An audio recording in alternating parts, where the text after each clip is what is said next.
Hello दोस्तों, नमस्कार। आप लोगों का एक बार फिर से स्वागत है आपके अपने चैनल पीएस टेक डिजिटल में।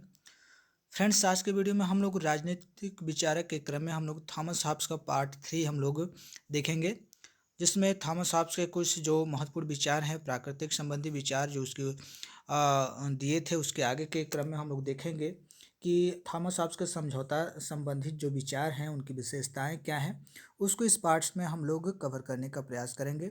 तो फ्रेंड्स, आप लोग वीडियो पे बने रहिए। और जिन लोगों ने अभी तक भी हमारे चैनल को नहीं सब्सक्राइब किया है तो चैनल को सब्सक्राइब कर सकते हैं इस तरह की वीडियो पाने के लिए। फ्रेंड्स, आप लोगों के सामने टीजीटी पीजीटी और ईएलटी की जो भर्ती है, इसका नोटिफिकेशन जल्द ही देखने को मिलेगा, इसलिए आप लोग अपने समय का पूरा पूरा सदुपयोग करिए ताकि आने वाले समय में इसका आपको लाभ मिल सके। फ्रेंड्स, मैं ये नहीं कहता हूँ कि केवल आप हमारी वीडियो के भरोसे रहिए, आप बुक्स भी सहारा लीजिए, कहीं और से भी यदि आपको सोर्सेस मिल रहे हैं पढ़ने के लिए, लेकिन आप अपनी तैयारी को एकदम जी जान लगा के एकदम करिए कि ताकि इस बार आपका सिलेक्शन हो सके। तो चलिए वीडियो को स्टार्ट करते हैं और देखते हैं थॉमस हॉब्स का आज पार्ट नंबर 3। तो दोस्तों, आज की वीडियो में हम लोग देखेंगे थॉमस हॉब्स के प्राकृतिक अधिकार तथा प्राकृतिक कानून संबंधी विचार। ठीक है, इस वीडियो में हम लोग देखेंगे थॉमस हॉब्स के जो प्राकृतिक अधिकार थे, लोगों को प्राकृतिक अधिकार किस प्रकार से मिले थे और उस पर किस प्रकार का कानून था, इसके विषय में थॉमस हॉब्स के क्या विचार हैं उस पर हम लोग चर्चा करेंगे। फिर इसके बाद लास्ट में हम लोग निष्कर्ष देखेंगे। तो सबसे पहले पॉइंट को हम लोग देखते हैं। हॉब्स के अनुसार प्राकृतिक अवस्था में किसी के लिए कुछ भी निश्चित नहीं होता, न ही न्याय अन्याय या उचित और अनुचित के लिए कोई स्थान होता है। प्रत्येक मनुष्य का प्रत्येक वस्तु पर अधिकार होता है, लेकिन किसी सामाजिक या कानूनी मान्यता नहीं होने के कारण ये अधिकार निरर्थक हो जाते हैं और ऐसे में जिसकी लाठी उसकी भैंस का नियम हावी हो जाता है और ऐसी स्थिति में प्रत्येक मनुष्य मृत्यु के भय में हमेशा रहता है। थॉमस हॉब्स का यहाँ पे विचार इस प्रकार से है। थॉमस हॉब्स कहते हैं कि जब प्राकृतिक अवस्था थी तो उस समय कुछ भी निश्चित नहीं था कि क्या होगा क्या नहीं होगा, न्याय अन्याय उचित अनुचित इन सब के लिए कोई वहाँ पे उस समय कोई स्थान नहीं था। मनुष्य एक दूसरे पर अपना अधिकार जमाना चाहता था। ठीक है, इसके बाद ना कोई सामाजिक चीज़ें थी, ना उस पर कोई कानूनी कोई संवैधानिक कोई उस पर मान्यता थी कि जिसके वजह से लोग डरें। ऐसा कुछ भी नहीं था, इसलिए सभी लोग एक दूसरे से लड़ते थे और ज़्यादा से ज़्यादा अपनी चीज़ों को पाने के लिए दूसरे की चीज़ों पे अधिकार करने के लिए हमेशा लड़ते थे। इसलिए कुछ नियम इस प्रकार से उन्होंने अपना दिया कि जिसकी लाठी उसकी भैंस, यानी कि जो शक्तिशाली होगा वही अधिकार कर लेगा। तो इस स्थिति में होता क्या था कि मनुष्य हमेशा मृत्यु के भय में रहता था कि कब किससे लड़ाई होगी, कब कौन मुझे मार देगा और मेरी संपत्ति को ले लेगा। तो थॉमस हॉब्स का ये प्राकृतिक अधिकार संबंधी इस प्रकार का विचार था। आगे हम लोग देखते हैं नेक्स्ट पॉइंट में। हॉब्स का मानना है कि मनुष्य के प्राकृतिक अधिकार समान होते हैं। हॉब्स कहता है कि जो मनुष्य के प्राकृतिक अधिकार हैं वह सभी के लिए समान होते हैं, किसी के लिए कोई विशेष नहीं है, सभी को ये अधिकार समान है। इस कारण सबको एक दूसरे की हत्या तथा लूट मार का अधिकार मिल जाता है, लेकिन सभी व्यक्ति जीवन को सुरक्षित बनाए रखना चाहते हैं। वह यह कहता है कि सभी को समान अधिकार हैं, इसलिए लोग आपस में लड़ते रहते हैं, कोई उन पे कोई बंदिश नहीं होती है, लूट मार हमेशा लोगों में व्याप्त रहता है। इसलिए लोगों में जो सुरक्षा की भावना है यह हमेशा अपने आप पे बनाए रखने के लिए भय का माहौल बना रहता है। आगे हॉब्स कहते हैं कि इसलिए वे प्राकृतिक अवस्था में भी अपनी सुरक्षा के लिए कुछ नियम बना लेते हैं और इन नियमों का पालन करके मनुष्य अराजकता यानी कि प्राकृतिक अवस्था में भी शांतिपूर्ण रह सकते हैं। हॉब्स यहाँ पे ये कहने का प्रयास किया है कि प्राकृतिक अवस्था में भी कुछ नियम, ठीक है, कुछ नियम तो बना लेते हैं और इन नियमों का पालन करने के लिए वह प्राकृतिक अवस्था में शांतिपूर्ण रह सकते हैं। आगे देखते हैं हॉब्स ने अपने विचार में क्या कहा है। इस प्रकार प्राकृतिक नियम में मनुष्य को ऐसे कार्य करने से रोका जाता है जो उसकी सबसे प्रबल इच्छा प्राण या जीवन रक्षा के लिए घातक हो। हॉब्स ने कहा है कि इस प्राकृतिक नियम में मनुष्य को ऐसे कार्यों को करने से रोका जाता है जो कि उसके प्रबल इच्छा यानी प्रबल इच्छा और प्रबल इच्छा और जो उसका जीवन रक्षा के लिए नियम हो या नियम बनाए जाएं, इस तरह की वह नियम की चर्चा करता है अपने इस वक्तव्य के माध्यम से। इस तरह से जीवन रक्षा की कामना एक प्राकृतिक अधिकार के रूप में सामने आती है और मनुष्य की तर्क बुद्धि उसे आत्मरक्षा का रास्ता दिखाती है, और इन्हीं तर्क बुद्धि के निर्देशों को हॉब्स ने प्राकृतिक कानून की संज्ञा दी है। हॉब्स यहाँ पे कहता है कि इसी से जीवन रक्षा की एक प्रकार से कामना प्राकृतिक अधिकार के रूप में सभी लोगों के सामने आती है, और मनुष्य अपने तर्क बुद्धि से अपनी आत्मरक्षा का रास्ता ढूंढता है, और तर्क बुद्धि के निर्देशों को हॉब्स ने प्राकृतिक कानून की संज्ञा दिया है। यानी कि सभी लोग एक दूसरे से अपने तर्क वितर्क से अपनी रक्षा करना चाहते हैं, अपने तर्क के माध्यम से कोई ना कोई अपनी आत्मरक्षा के लिए रास्ता देखते हैं। इसी को हॉब्स कहता है कि प्राकृतिक कानून, ठीक है, प्राकृतिक कानून की संज्ञा उसको देता है। यानी कि प्राकृतिक कानून कुछ इस प्रकार से वह कहना चाहता है कि लोग एक दूसरे से लड़ते हैं, लेकिन उसमें कुछ कानून अपने आप को बनाते हैं कि ताकि हमारी रक्षा हो सके, हमारी संपत्ति है उसकी रक्षा हो सके। इसीलिए हॉब्स इसे कहता है कि प्राकृतिक कानून।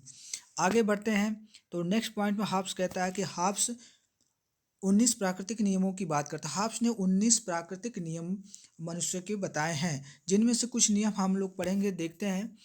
तो पहला जो मुख्य नियम है हॉब्स के द्वारा, प्रत्येक मनुष्य को शांति स्थापित करने के लिए हमेशा प्रयत्नशील रहना चाहिए।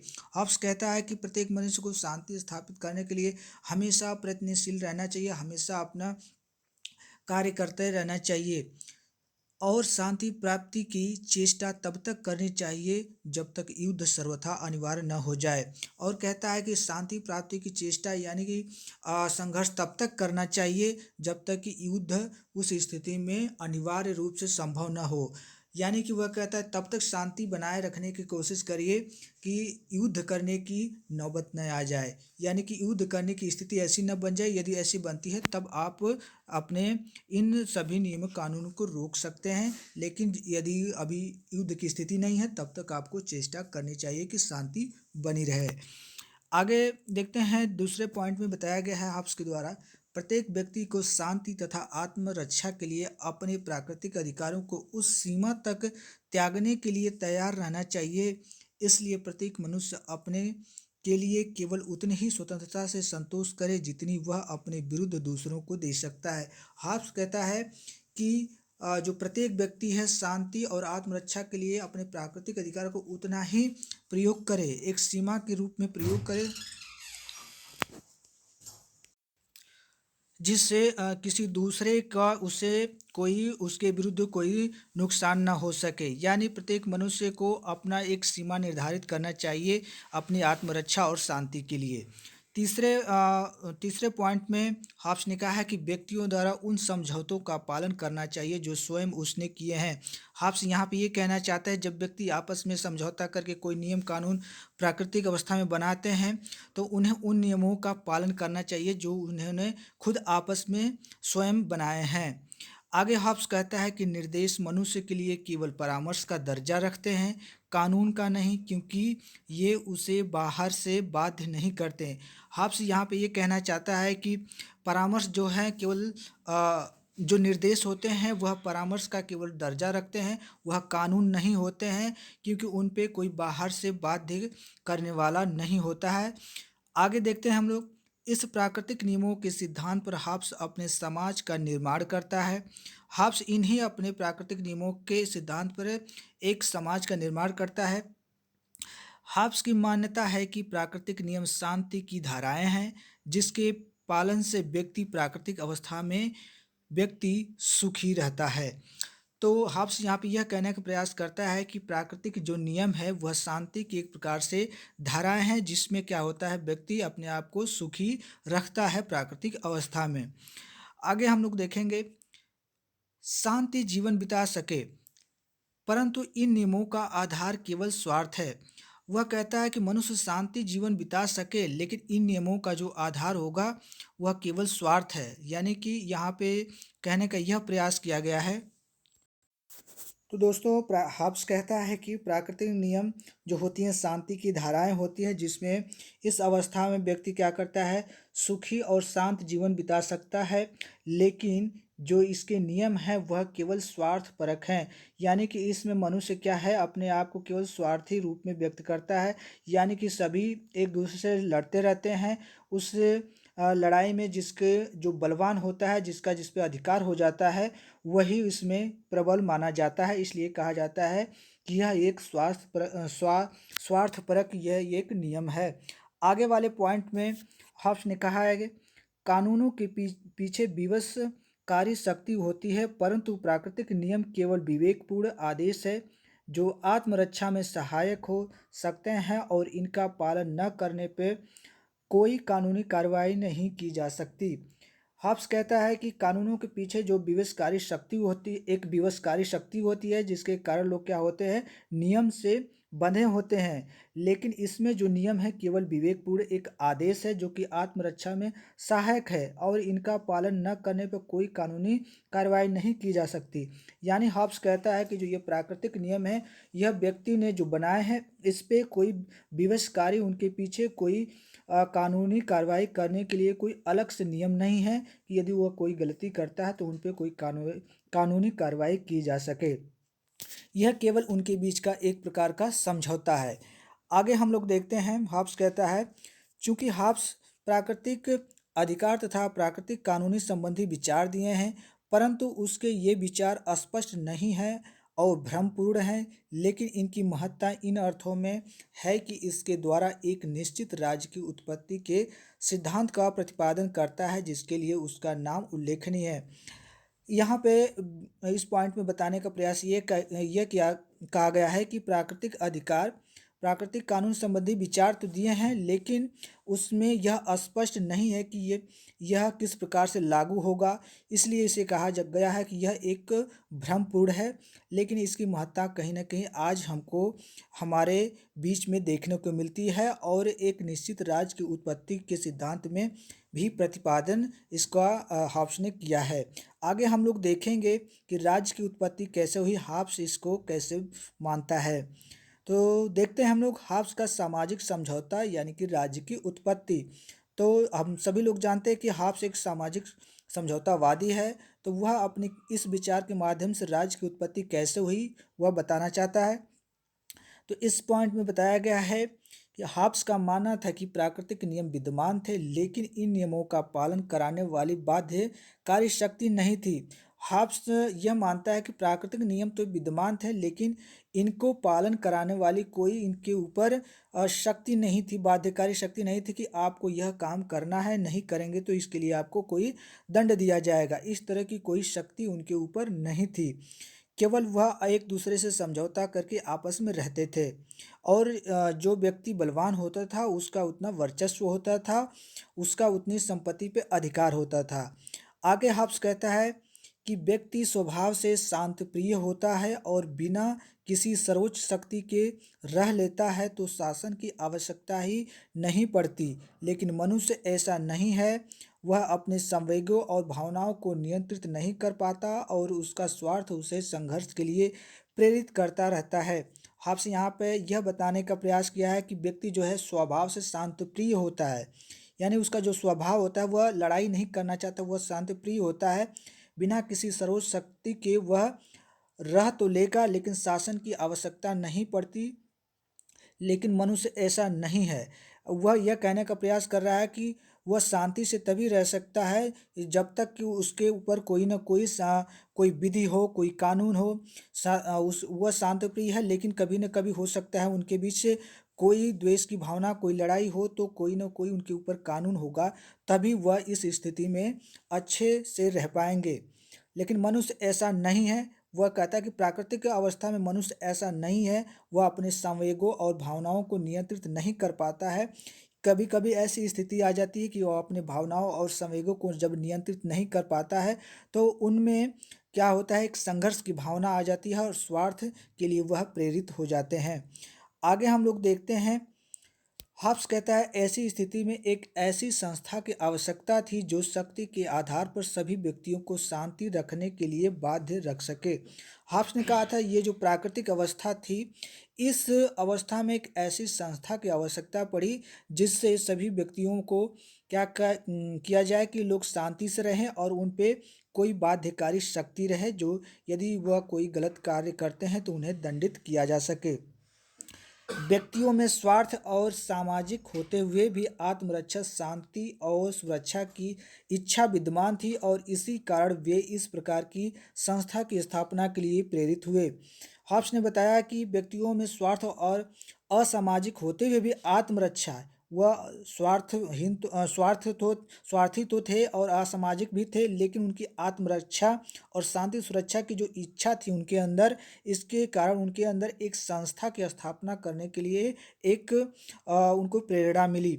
आगे हॉब्स कहता है कि हॉब्स के अनुसार राज्य की स्थापना का एक ही ढंग है और वह है समस्त व्यक्ति को एक ही व्यक्ति या व्यक्ति समूह के प्रति अर्पित कर देना। वह कहता है कि राज्य की स्थापना को वह एक अंग मानता है। यहाँ पे सॉरी, लिख दिया गया है जो कि अंग होना चाहिए, ठीक है, अंग है। और वह कौन सा है कि जो समस्त शक्तियाँ होगी, सभी लोगों के जो उस राज्य की जो समस्त शक्तियाँ होगी वह किसी एक व्यक्ति को दी जाए या किसी एक समूह को अर्पित कर दी जाए। यानी कि वह कहता है कि सारी जो संप्रभुता की शक्तियाँ होगी किसी एक व्यक्ति, एक संस्था, किसी एक पार्टिकुलर समूह के अंदर वह हम लोग दे दें। आगे हॉब्स कहता है कि हॉब्स के अनुसार राज्य की स्थापना व्यक्तियों के पारस्परिक समझौते के अनुसार की गई। इसमें प्रत्येक व्यक्ति ने प्रत्येक व्यक्ति से कहा कि मैं ऊपर शासन करने का अधिकार इस व्यक्ति या समूह को इस प्रकार पर देता हूँ कि तुम भी अपने अधिकार को इस तरह इस व्यक्ति या समूह को दे दो। इस प्रकार ऐसी संस्था की स्थापना होती है जिसके पास अधिकार ही अधिकार, जिसे लेवाथन कहा जाता है। हॉब्स कहता है कि जो व्यक्तियों ने आपस में समझौता किया, अपने सभी अधिकार दे दिए और वह कहता है कि जिस प्रकार से मैं अपने ऊपर शासन करने के लिए सभी अधिकार मैं दूसरे को दे रहा हूँ, उसी प्रकार आप भी दीजिए दीजिए। इस प्रकार से आपने कहा कि एक संस्था की स्थापना होती है जिसे कहा गया लेवाथन। यानी वह यह कहने का प्रयास करता है कि लेवाथन की जो स्थापना हुई वह व्यक्तियों के आपसी समझौते के कारण हुआ। उसमें कोई नियम नहीं था, उसमें किसी तीसरे को नहीं लिया गया, केवल दो लोगों के बीच जब समझौता हुआ यानी व्यक्ति व्यक्ति में समझौता किए, इसके बाद लेवाथन का जन्म होता है। लेवाथन कोई आदमी नहीं था, यह एक प्रकार के कह सकते हैं यह एक प्रकार का कानून व्यवस्था था जिसे लेवाथन कहा गया है। और लेवाथन यह उसकी पुस्तक है जिसमें इसका वर्णन किया है हॉब्स ने। आगे देखते हैं हम लोग। इस प्रकार हॉब्स का सामाजिक समझौता जनता से जनता के द्वारा किया गया है। यानी कि वह हॉब्स यह कहना का प्रयास करता है कि जो सामाजिक समझौता था यह जनता ने जनता आपस में किया, जनता जनता के बीच में यह समझौता हुआ है। हॉब्स के अनुसार समझौते में किसी पक्ष के रूप में सम्मिलित न होने के कारण संप्रभु की शक्ति असीमित है या निरंकुश है। समझौते के फलस्वरूप जो लेवाथन अस्तित्व में आता है। हॉब्स कहता है कि समझौते में किसी पक्ष के रूप में सम्मिलित यानी कोई दूसरा पक्ष इसमें सम्मिलित नहीं हुआ, केवल व्यक्ति ने आपस में समझौता करके लेवाथन का निर्माण किया। इसलिए क्या हुआ कि जो संप्रभु की शक्ति थी वह उसको असीमित हो गई, यानी कि वह जो चाहेगा वह कानून नियम बनाएगा, यानी वह गलत बनाए या नियम अच्छा बनाए उसी पे सभी को चलना होगा। इस प्रकार से यह जो शक्ति थी यह किस प्रकार की क्या हो गई, शासन व्यवस्था, निरंकुश शासन व्यवस्था हो गई जिसे लेवाथन कहा गया। यानी कि लेवाथन तभी अस्तित्व में आया। इसकी स्थापना लेवाथन की स्थापना हो जाने के बाद व्यक्तियों का उसका विरोध करने का अधिकार नहीं होता है। यानी कि जब उसने कहा कि जब व्यक्तियों ने आपस में समझौता करके लेवाथन का निर्माण कर दिया, सारी शक्तियां लेवाथन को दे दिया और वह निरंकुश हो गया, तो यदि वह कुछ गलत भी करता है तो उसको व्यक्तियों को विरोध करने का कोई उसमें अधिकार नहीं था। आगे हॉब्स कहता है, शासक या प्रभु सत्ताधारी को समस्त अधिकार सदा सर्वदा के लिए सौंप दिए जाते हैं, जिन्हें वापस नहीं लिया जा सकता। हॉब्स कहता है कि शासक या प्रभु सत्ताधारी शक्ति को जितनी भी शक्तियाँ होती हैं वह सभी शक्तियाँ उसको किसी एक को सौंप दी जाती है, यानी कि लेवाथन को, जिसे हम फिर वापस कभी नहीं ले सकते हैं। तो ये लेवाथन के बारे में था कि किस प्रकार से लेवाथन का निर्माण हुआ, व्यक्तियों ने किस प्रकार से आपस में समझौता किया, तो इसमें व्यक्तियों को क्या अधिकार मिले, क्या अधिकार नहीं मिले, तो लेवाथन का हम लोग इस प्रकार से अध्ययन करते हैं। आइए हम लोग देखते हैं कि हॉब्स के समझौता सिद्धांत की कुछ विशेषताएं भी हैं, उसकी आलोचनाएं भी हुई हैं, आलोचनाओं को भी देखेंगे, लेकिन सबसे पहले उसकी हम विशेषता को देखते हैं। हॉब्स के समझौता सिद्धांत की विशेषताएं। पहला पॉइंट इसमें है, यह एक सामाजिक समझौता है जो व्यक्तियों के मध्य हुआ है। जैसा कि हम लोगों ने आगे देखा कि यह व्यक्तियों के बीच समझौता हुआ है, यानी कि व्यक्ति आपस में समझौता किए हैं। ठीक है। दूसरे पॉइंट में यह कहा गया है कि समझौते के फलस्वरूप जो शासक या शासन करने वाले व्यक्तियों का समूह जिसको आधार दिए गए हैं, इस समझौते का भाग नहीं है। यानी इसमें यह कहा गया है कि समझौते के फलस्वरूप शासक या शासन करने वाले व्यक्तियों का समूह केवल है, इसमें किसी को भाग नहीं दिया गया है। आगे हम लोग देखते हैं तीसरा पॉइंट, शासक या संप्रभु का विरोध नहीं किया जा सकता। इसमें यह भी कहा गया है कि जो शासक होगा, यानी कि जो संप्रभु होगा, जिसके पास सभी शक्तियां होंगी, उसका आप विरोध नहीं कर सकते। चौथे पॉइंट में हॉब्स कहता है, यह समझौता एक पक्षीय है, अर्थात जनता द्वारा आपसी समझौते से संप्रभु का जन्म होता है। यह जनता और संप्रभु के बीच नहीं किया गया, बल्कि संप्रभु इससे बाहर है। हॉब्स कहता है कि यह जो समझौता हुआ था केवल एक पक्ष के बीच हुआ था, यानी जनता द्वारा आपसी समझौता यह था, जिसके कारण संप्रभु का जन्म हुआ। लेकिन संप्रभु जो है यह जनता से क्या है, बाहर है, इसलिए इसे कहता है यह जो समझौता है यह एक पक्षीय समझौता है। पांचवें पॉइंट में हॉब्स कहता है कि समझौते का पक्ष नहीं होने के कारण उस पर समझौते की कोई शर्त लागू नहीं होती। इस कारण समझौते के बाद सभी को उसके आदेशों का पालन करना होगा। ऐसा नहीं करने पर संघर्ष की स्थिति आएगी और लोग प्राकृतिक अवस्था में पहुंच जाएंगे। हॉब्स कहता है कि समझौता का कोई पक्ष नहीं है, जिसके कारण इस पे कोई शर्त नहीं लागू होती है, यानी कि यदि वह कुछ करता है तो इस शर्त के माध्यम से, इस कानून के माध्यम से उसे रोका जाए।